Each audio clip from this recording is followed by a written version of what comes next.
Good afternoon, this is Gabriel Jack, and welcome to BJC Mitzvah Day, number 95, part 5, using the Sefer Hachinuch, a mitzvah that keeps your soul on its way, and I'd like to dedicate today's mitzvah in honor of my cousin Irv out in Virginia. Irv, this one's for you.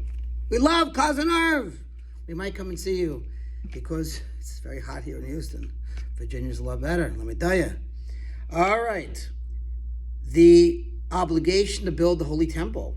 The Chinuch continues with this line of reasoning explaining various aspects of the Beis Hamikdash, the temple service.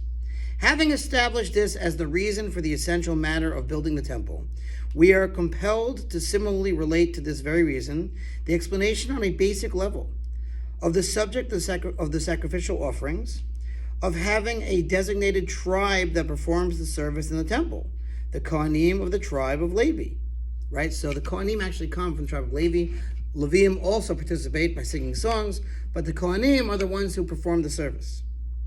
And of having precious utensils whose description is well known in the temple. Now we have said that the essential emotions of a person's heart are linked to the actions he performs. It therefore follows that if a person sins, his heart will not become completely cleansed through mere utterance of his lips, by saying in private between him and the wall, where no one but God hears, I have sinned and will not continue to sin further. However, by engaging in an extensive procedure with regard to his sin, in which he must take goats from his pens and trouble himself to bring them to the established temple, to the Kohen, and to follow the entire procedure that is written regarding the offerings of sinners, through engaging in that entire extensive procedure, he will establish in his soul the evil nature of the sin, and he will thus refrain from it on a future occasion. Wow.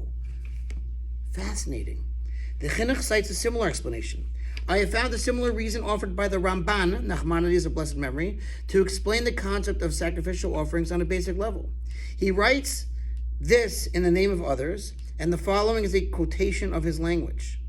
For since the actions of mankind are consummated through the combination of thought, speech, and action, Hashem, blessed be He, commanded that when a person sins, he must bring an offering to atone for all these components of his sin. He must lean his hands upon it, which corresponds to the action of his sin, it's called smicha, and must verbally confess his sin, which corresponds to the sin's speech component. Then, after slaughtering the offering, he must burn upon the altar the innards and the kidneys, as they are the organs of thought and desire that led him to sin. And also the legs of some offerings corresponding to the hands and legs of man, which carry out all his activities. Furthermore, he must sprinkle the blood of the offering upon the altar as it corresponds to the blood of his soul. This is in order that a person should contemplate, while performing all these procedures, that he sinned to God with both his body and his soul, and that it would be appropriate for his own blood to be spilled and his own body to be burned, were it not for the benevolence of the Creator, who accepted from him a substitute and ransom, that being the sacrificial offering, whose blood is to be sprinkled upon the altar instead of his blood, a life for a life. And the primary limbs of the sacrificial offerings are burned corresponding to the sinner's own primary limbs.